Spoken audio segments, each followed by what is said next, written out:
culto.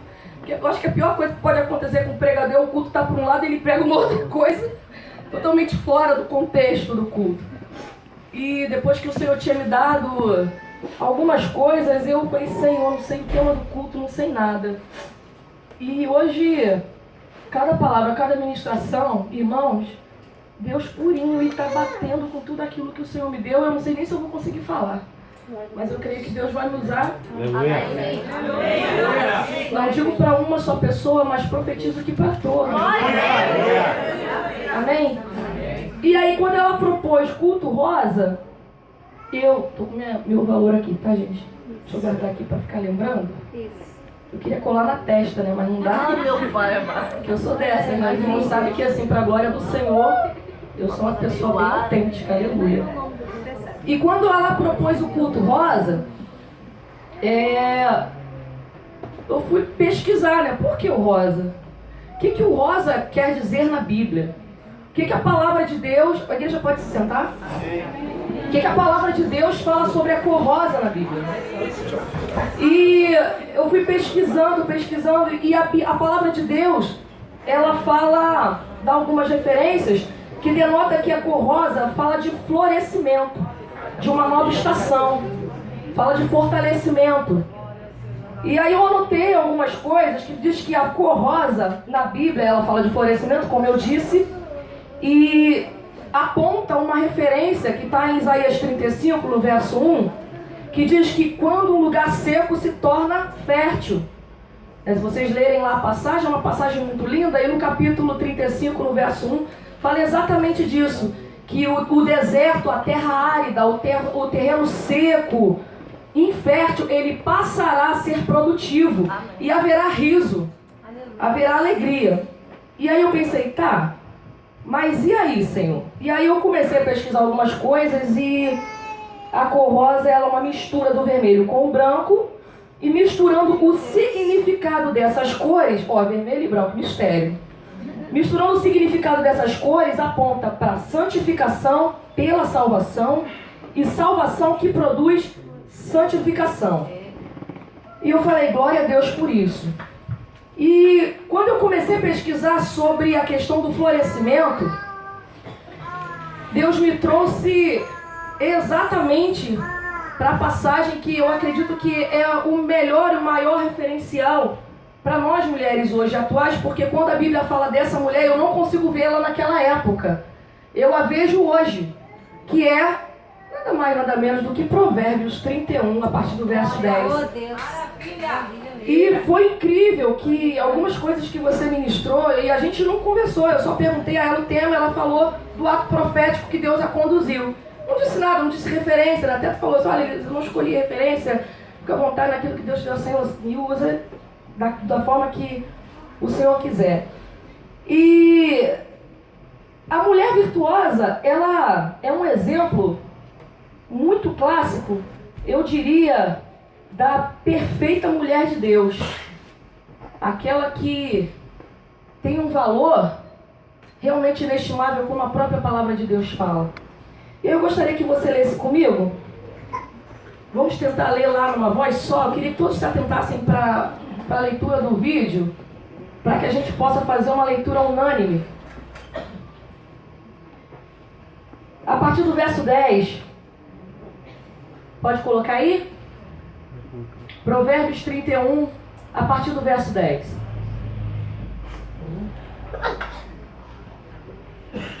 A minha versão é bastante diferente, então eu prefiro ficar com essa versão aqui, que aí a gente consegue fazer uma leitura mais inteligível. Vamos lá? 1, 2, 3. Mulher virtuosa, Quem a pode achar? Pois o seu valor muito excede as joias preciosas. Aleluia! o coração do seu marido confia nela, e não lhe haverá falta de lucro. Ela lhe faz bem e não mal todos os dias da sua vida. Ela busca lã e linho, trabalha de boa vontade com as mãos. É como os navios do negociante, de longe traz o pão. E quando ainda está escuro, Ela se levanta, dá mantimento à sua casa e tarefa às suas servas. Considera um campo e compra-o. Planta uma vinha com o fruto de suas mãos. Cinge os seus lombos de força e fortalece os seus braços. Prova e vê que é boa a sua mercadoria, e a sua lâmpada não se apaga de noite. Estende as mãos ao fuso, e as mãos pegam na roca. Abre a mão para o pobre, sim, ao necessitado estende as suas mãos. Não tem medo da neve pela família, pois todos os da sua casa estão vestidos de escarlate. Isso é muito forte. Para si cobertas de linho fino e de púrpura é o seu vestido. Conhece-se o seu marido nas portas. Olha isso, igreja. Conhece-se o seu marido nas portas, quando se assenta entre os anciãos da terra. Faz vestidos de linho fino e vende-os, e entrega cintas aos mercadores. A força e a dignidade são os seus vestidos, e ri-se do tempo vindouro. Abre a sua boca com sabedoria, e o ensino da benevolência está na sua língua. Olha pelo governo de sua casa e não come o pão da... Eita. Levanta-se seus filhos e lhe chamam, como também seu marido que, dizendo: muitas mulheres têm procedido virtuosamente, mas tu sobrepujas. Enganosa mas a mulher que essa será louvada. Dá-lhe do fruto das suas mãos e louve nas obras das suas obras. Por isso que eu falei, essa passagem por si só ela já é muito esclarecedora. Porque ela fala de uma mulher de muitos anos atrás, mas eu não consigo vê-la naquela época. Eu a vejo hoje, como muitas de nós aqui. E eu comecei a destacar algumas características que, como lemos, mas eu gostaria de ressaltar algumas características que a mulher virtuosa tem. Ela era confiável, doce, boa mãe, excelente esposa, auxiliadora, mantenedora, empreendedora, prudente, disciplinada, fala bem e porta-se com elegância, dedicada, respeitosa, boa administradora, boa negociante, submissa, formosa, graciosa, honrada, temente a Deus. Era motivo de orgulho para seu esposo e reconhecida por seus filhos, generosa, graciosa e boa de trabalho. E aí eu comecei a olhar para mim, né? Porque eu acho que quando a gente ministra a palavra, ou quando a gente vai falar para alguém, você tem que primeiro olhar para você. E a gente encontra algumas coisas que não vão agradar. Porque como o Senhor ministrou no meu coração, nós somos mulheres virtuosas que estamos em treinamento. Nós somos mulheres virtuosas que estamos sendo forjadas para alcançar uma estatura que o Senhor exige de nós. E algumas coisas que eu identifiquei nessa mulher é que ela sabia quem ela era. A Bíblia não fala, ela sabia quem ela era. Mas, pelo amor de Deus, a passagem ela é muito clara. Ela era uma mulher de autoestima. Ela era uma mulher que sabia para que ela veio. E uma das coisas que me chama a atenção é que ela sabia que a missão dela era muito importante, que foi falado nessa noite. Eu sou esposa, eu sou mãe, eu sou dona do lar, então eu tenho um chamado. E esse é o nosso primeiro ministério. Já começa daí. Nós que somos casadas, nós precisamos entender. Você que é solteira, pega, já vai trabalhando em Deus para quando você casar, você não errar. Se errar, não esqueça que você está em treinamento. E quem está em treinamento está sempre sujeito a errar. Mas como a santificação também ela é um treinamento, um aperfeiçoamento, ninguém aqui é santo. Nós estamos treinando para a santificação, não é verdade? Nós só seremos santos por completo quando a gente chegar onde? No céu, que é a nossa morada final. E quando eu comecei a meditar nessas qualidades e vi que algumas, até eu estou em... A gente não pode ser hipócrita, né? Até eu estou em falta, isso é natural. O que não pode ser é corriqueiro. É natural, mas não pode você ficar todo tempo errando numa mesma coisa. Se você sabe que você tem uma missão, você tem que se aperfeiçoar naquilo.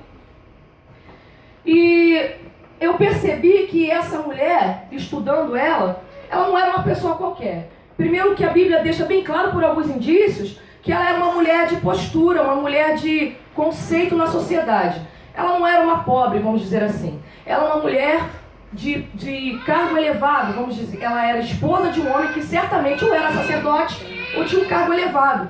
Porque pelos indícios que a palavra fala, que ela se vestia de linho fino e de cor púrpura. E naquela época, o linho fino era um tecido específico para vestes sacerdotais ou de pessoas de alto cargo. Então, se ela se vestia daquela forma, certamente ela era mulher de alguém daquele nível. Todo mundo está entendendo isso? Amém. E a palavra de Deus, quando fala na cor vermelha, ela fala sobre respeito, dignidade. Ela se vestia de vermelho e ela se vestia de linho fino. Ou seja, ela fazia questão de mostrar a sua dignidade, o seu respeito, o seu valor. E aprofundando um pouquinho mais, eu fui pesquisando e eu encontrei algumas coisas assim, muito interessantes. Ela não era uma mulher preguiçosa, a palavra mesmo de Deus diz. Fala que ela sai, busca lã e linho e traz para dentro da sua casa. E ela mesma produzia as suas vestimentas, as cobertas da sua casa, as roupas da sua família. Não era uma mulher preguiçosa, era uma mulher cuidadora, era uma mulher zelosa. Ela tinha o que muitas de nós hoje, no século XXI, fazemos questão de não ter, que é o zelo pela casa, o zelo pela família, né? E ela saía para poder pegar lã e linho para fabricar. E aí vou pesquisar mais um pouco.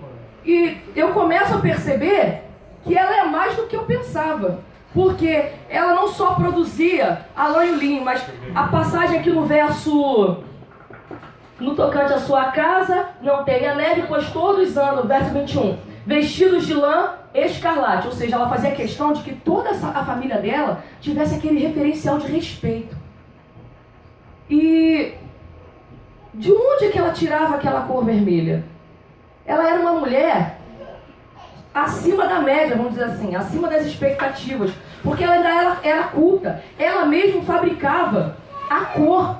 Ela buscava o produto para poder fabricar a própria cor da sua roupa. E quando eu fui pesquisar ainda mais, eu percebi que aquela cor púrpura ou escarlate, que era típico da roupa dela, era um tom de vermelho que só era conseguido através de um molusco do fundo do mar. Ou seja, ela não estava para brincadeira. Ela mesma ia, ela mesma pegava o molusco, ela mesma fabricava o tingimento para as suas roupas. Olha o cuidado, o zelo da missão que ela tem em zelar da sua casa. O valor que ela percebe, que ela tem a responsabilidade que ela tem em Deus de cuidar da sua família, cuidar de si própria e cuidar da sua família. E ela mesma produz o tingimento para as suas roupas e fabrica as roupas da sua casa, da sua família, as cobertas. Mas não para por aí. Ela é uma mulher dedicada, temente ao Senhor. Ela é uma mulher que também é empreendedora. Ou seja, eu cuido da minha casa, eu cuido dos meus, da minha família, mas eu também saio porque eu tenho meu negócio próprio. Eu não tinha como pensar numa mulher de hoje, gente. Não tinha como não pensar. E ela, naquela época, ela mesmo abria o seu negócio. Ela fabricava as suas roupas e as próprias roupas que ela fabricava para a sua família, ela fabricava outras e vendia. Ela era uma mulher negociadora, ela era negociante, ela era boa administradora. Ela era uma empresária. E aí também me chama a atenção que eu não percebo nessa passagem que ela em algum momento, porque percebe que na verdade são poucas as vezes que fala do marido aqui. Está narrando inteiramente dela. Mas a palavra de Deus só aponta os elogios e não aponta que ela em algum momento, por de repente ter sua renda própria, ou ser muito desenvolvida, muito, vamos dizer assim, um termo para frente, no sentido de bem resolvida, ela esfregava na cara do marido, olha, o meu dinheiro, por quê? Não. Ela sabia que ela tinha o seu negócio próprio para auxiliar a renda de casa. E ela era bem decidida. Porque tem uma parte aqui na passagem que fala que ela sai para procurar fazendas, ou seja, terrenos, para adquirir, para poder investir. E ela, daquilo ali, ela faz o seu lucro, faz o seu ganho para somar renda dentro de casa. E aí eu trago para hoje, na crise que nós estamos, o que nós temos feito, por exemplo, para sairmos da crise com as habilidades que nós temos, com aquilo que o Senhor nos deu. Não é verdade? Porque muitas vezes hoje a gente vê mulheres que porque está na crise, o marido está desempregado, ou então o marido está ganhando menos, alguma coisa assim, ela não faz nada e só azucrina o marido dentro de casa. Porque eu estou precisando disso, porque eu estou precisando daquilo, mas não faz um pãozinho para vender, não faz um biscoito, não pega um, sabe? Ultimamente eu tenho usado muito a Vanessa como exemplo. A Vanessa teve neném, né? E geralmente as mães que têm um neném ficam um bom tempo dentro de casa, e quem não tem um trabalho, né, fica numa situação, mas ela empreendeu e está somando renda para o seu esposo. Glória a Deus pela sua vida. Sucesso. Ela trabalha naquilo, ou seja, a função dela hoje, que é ser mãe, ela levou também para o empreendedorismo. Então eu vou trabalhar com aquilo que está dentro da minha área hoje, que é ser mãe. Faz o quê? Biscuit, coisas de criança, está vendendo como ninguém. Então isso para mim também é um exemplo de uma mulher virtuosa. Uma mulher que na atualidade não tem crise. Não tem, Pablo, por quê? Não! Ela foi, não, vou trabalhar, não tenho tempo, não posso sair porque minha neném está em casa, então o que eu posso fazer em casa para ajudar na renda em casa com meu marido? Outra pessoa que eu posso citar também é minha própria irmã, Diaconisa Mila, que num tempo de adversidade, de repente o Senhor me dá uma direção, começou a trabalhar com sapato, está vendendo sapato, glória a Deus, está ajudando dentro de casa, olha aí. Você não é peso morto dentro de casa, você não é peso do seu marido. E essa mulher me chamou muita atenção para muitas coisas, eu fico refletindo nela assim, sempre que posso. Porque, como eu falei, nós estamos tendenciosas a falhar constantemente. Se deixar todos os dias. Então, teu marido chega em casa, não fez nada, está em casa o dia inteiro, não fez nada, não fez uma comida, não aprontou uma roupa. Amém. Essa parte a gente pula. Né?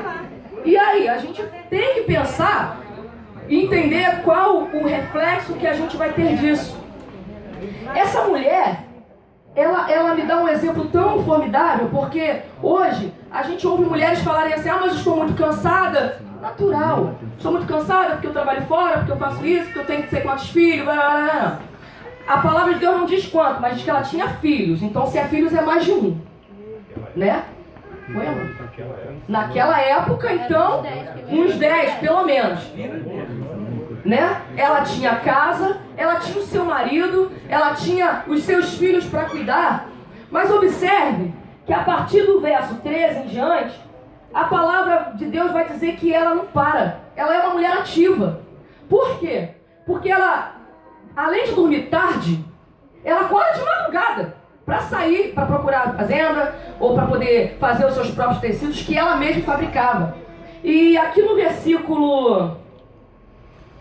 não me recordo onde está, não sei se é o 12 em diante, que fala da roca, que ela pega na roca. Ela era uma excelente fiandeira. Resumindo, ela trabalhava com tecidos, então ela fiava as suas fazendas. E naquela época existia o fuso, que era uma haste, né, que de tecer, e a roca. E aí eu acho interessante que cá no verso 17 fala assim: cinge os lombos de força e fortalece os braços. Quando fala cinge os lombos, no original quer dizer suspende os seus vestidos, amarra para trabalhar. E aí eu entendi o trabalhar na roca ou pegar no fuso, porque você fica o tempo inteiro com o pé. Gente, desculpa, quem tem máquina de costura mais próximo, ficar com o pé com um vestido longo não dá. Então ela, amarra o vestido, cinge os lombos e no braço fiando. Pezinho, no braço fiando. Ela não parava. E ela fabricava suas rendas, ela fabricava suas coisas, ela deixava a sua casa bem protegida. E ela ainda dá um outro exemplo. Ela não era uma mulher egoísta. Ela partilhava dos seus bens com os necessitados. Aí eu penso até que ponto que a gente hoje consegue fazer isso. Hoje a crise está aí, eu não posso dar essa peça de roupa porque... né? Eu não posso ser benevolente porque hoje não, ninguém merece, não sei o que, enfim. E eu fico muito constrangida com o exemplo dela de submissão, mas também de total devoção a Deus. Porque ela entendia tanto o chamado dela quanto mulher. A casa dela era tão bem visada, que aqui num dos versículos aqui, eu estou olhando para baixo, assim, é muito distante, os irmãos reparem, talvez eu não acho, porque eu também ainda estou numa crise de labirintite, então se ficar olhando muito dá uma tonteira. Mas a passagem aqui fala, num dos versículos que nós lemos, que o seu marido, ele é bem quisto pelos sacerdotes, pelos anciãos. E naquela época, isso era de muita honra. Ela era uma mulher que era de fato a coroa da cabeça do seu esposo. Porque quando o esposo dela se assentava entre os sacerdotes, aquela conversa de homem, eles elogiavam a esposa dele. Eles falavam da esposa dele, o exemplo que ela era, a referência que ela era. E como eu falei no início, ela era uma mulher da sociedade, vamos dizer assim, ela era uma lady, uma mulher dessas que tem muito dinheiro. Vamos fazer uma comparação como hoje. Mas ela não era pobre de espírito. A pior coisa que tem é mulher pobre de espírito, que gosta de ficar ostentando. Ela não ostentava, tanto que ela dividia. Ela fazia questão ela não se misturava, porque uma mulher de classe, ela não se mistura com qualquer um. Ela faz a parte dela, ela vai lá, entrega para o necessitado, faz, mas ela sabe que ela tem uma postura, ela sabe que ela é um referencial, que ela é alguém que as pessoas olham, observam, então eu não posso estar com qualquer uma. Eu não posso andar com qualquer um. Não tem nada a perder. E quando eu falo de ostentação, eu vejo que é um exemplo muito lindo, porque esses dias eu estava vendo na internet, eu achei um absurdo, uma grande personalidade do meio evangélico falando que Deus mandou ela comprar uma bota de couro caríssima, isso para a igreja inteira, assim, na televisão, mandar uma bota de couro caríssima para poder pisar no diabo. Desnecessário. Tem coisas que Deus dá para mim e eu não tenho que ficar falando. Sabe por quê? Isso é ostentação. Ela era uma mulher simples, ela era uma mulher humilde. Era uma mulher que partilhava, mas aquilo que a palavra fala, com uma mão eu dou, a outra não precisa saber. Pra que eu vou ficar falando? Porque tem horas que a gente acaba perdendo o foco. E ela sabia para que ela veio, quem ela era, a referência dela em Deus. E quando eu fui pensando e meditando e trazendo para mim, né, os pontos fortes que ela tinha, todos, e os pontos fracos que eu tenho, eu fiquei muito constrangida e Deus me remeteu para Raquel. Raquel, mulher de Jacó, que todo mundo conhece a história, que teve aquela disputa com a irmã dela, que Jacó trabalhou 14 anos, trabalhou 7 para receber Raquel, aí Labão enganou, não é verdade? Todo mundo lembra dessa passagem? Labão enganou, aí ele teve que trabalhar, deu Lia, no dia das núpcias, quando viu já foi, e aí trabalha mais 7 anos para receber Raquel. Raquel era linda, Lia era engraçada, e segundo alguns historiadores, ela ainda era meio vesga. Então observa só o quadro da situação. Livramento. Raquel era maravilhosa, linda, então Jacó amava ela mais do que a Lia. Mas, em contrapartida, Deus percebeu que Lia era preterida e começou a agraciá-la com filhos. Aí começou a disputa da mulher mal amada, aquela mulher mal resolvida, aquela mulher que a vergonha do seu marido vence a coroa, aquele problema, aquele encosto. Porque Deus que me perdoe, a mulher que não ajuda o marido, que não sabe a posição dela, é um encosto, irmão. E o pior de tudo, Deus que me perdoe, está no altar. O pior de tudo que o homem ainda tem, a gente faz um pacto no altar, não dá nem para você se livrar. Porque, não é verdade? Tu casa com uma pessoa, você tem uma expectativa, obviamente. Aí quando você menos espera, é aquela mulher amarga, aquela mulher competitiva. A Raquel, em algumas características que eu observo, que eu percebi ontem, ela era totalmente o oposto da mulher virtuosa. Ela era obsessiva, ela era idólatra. Porque desde o início, ela só queria filhos. Cadê Deus? Filhos. Só queria filhos. Dá-me filhos, senão morro. Para piorar, ela ainda pressionava o marido. Dá-me filhos, senão morro. Ela atribuía a responsabilidade de não ter filho ao marido. Olha só o problema dentro de casa. cara chega do trabalho, né, cansado, querer um café, encontrar a roupinha lá esticadinha, pra tomar um banho. Dá-me filho, senão eu morro! Pelo amor de Deus! Porque se ela tivesse Deus na vida de verdade, ela entenderia que existe o tempo de Deus. E nem quando chegou o tempo de Deus na vida dela, que foi quando ela teve José, ela sossegou.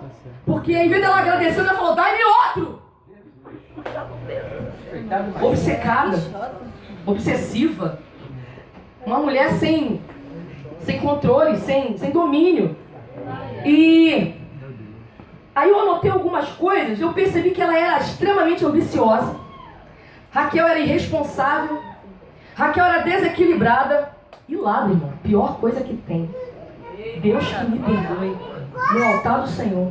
E eu falei, Senhor, tem misericórdia, porque hoje, no século 21, ainda existem mulheres assim.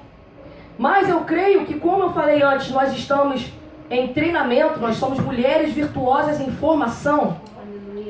Eu creio que essa noite o Senhor trata comigo e com cada uma de nós. E você, homem que está aqui, mas a mensagem não é para mim. Você que pensa. Porque se você tem uma mulher que de repente se enquadra ou tem alguma deficiência, você é homem e homem de Deus. Antes de ser homem de Deus, você é homem. Você é homem de Deus, sacerdote da sua casa. Então também você tem responsabilidade em ajudar a equilibrar a sua esposa. Porque mulher desequilibrada dentro da casa do Senhor não dá. Não dá. A coisa desanda. A família desestrutura. Você percebe. E Raquel era assim.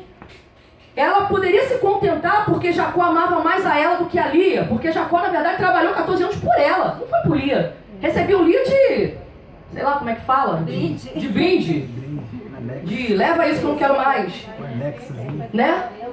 E aí ela começa. Aí vai estudando a palavra. Você vai perceber que ela é egoísta. Porque ela queria só pra ela. Queria os filhos pra esfregar na cara da irmã. Pra dizer que tinha. Ela queria que tudo se focasse pra ela. É aquela mulher egocêntrica, mal amada. Que olha pro próprio umbigo. E esquece de olhar para os outros, como foi falado. Ela não queria saber nem da família. E prova disso, que ela, para poder suprir de alguma forma a necessidade dela de ter filhos, ela rouba o próprio pai. Ela rouba os ídolos da casa do pai dela.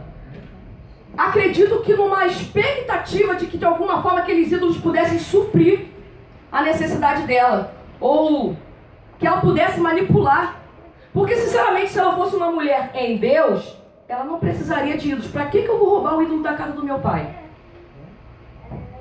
Para quê? Então, desde o início, e quando fala essa passagem de que ela rouba os ídolos da casa do pai dela, é uma das primeiras menções na Bíblia que fala sobre idolatria. E eram estatuetazinhas que o pai dela tinha em casa e que fazia parte lá da organização e da administração do que seria repartido de bens, aquela coisa toda. E ela rouba para poder tirar lucro de alguma forma.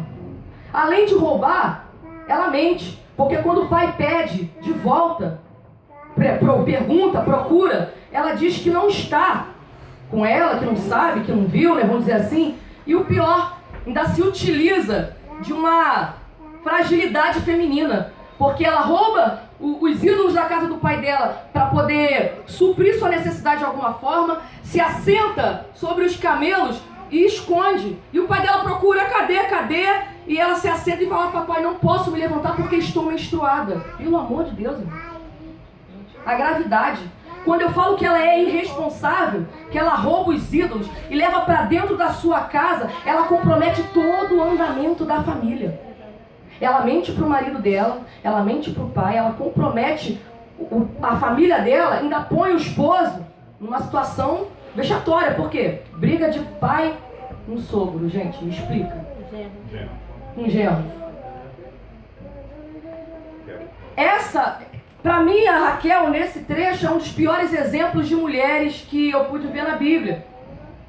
E ela era extremamente competitiva. Tudo bem que naquela época era normal casamento, em família, né? Mas tu imagina um casamento em que o marido casa com as duas irmãs e as duas irmãs competem o tempo todo. Uma é preterida porque é feia e vesga. A outra acha que só porque é linda e maravilhosa, tudo tem que girar em torno dela. Você imagina a mente daquele marido ingerir este conflito. E aí eu trago para os dias de hoje. Quem você é na sua casa? Você é uma facilitadora, uma apaziguadora? Ou você é uma mulher rixosa, competitiva, vingativa, ladra, mentirosa? Porque isso tudo Deus abomina. E quando o Senhor preparou para nós esse culto, para mulheres e para homens, Deus quer nada mais forjar o nosso caráter nele. Aleluia. Para que nós alcancemos não só a estatura de varão perfeito, né, os homens, mas de mulheres virtuosas. A mulher que tem um valor tão incalculável que o seu esposo não consegue ficar sem ela. Pode ir na padaria, ele já está ligando. Amor, cadê você? Ai, que lindo. Né? Deve ser lindo demais. Deve ser não, é. Marido chega em casa, mal chega, mas chega do trabalho, mal chega. Uma horinha depois já está ligando para saber como é que eu tô, mas acabou de sair de casa. Né? Tem hora que eu ainda tô assim, que glória a Deus. Eu vou me aperfeiçoar para você, para te honrar mais, tá?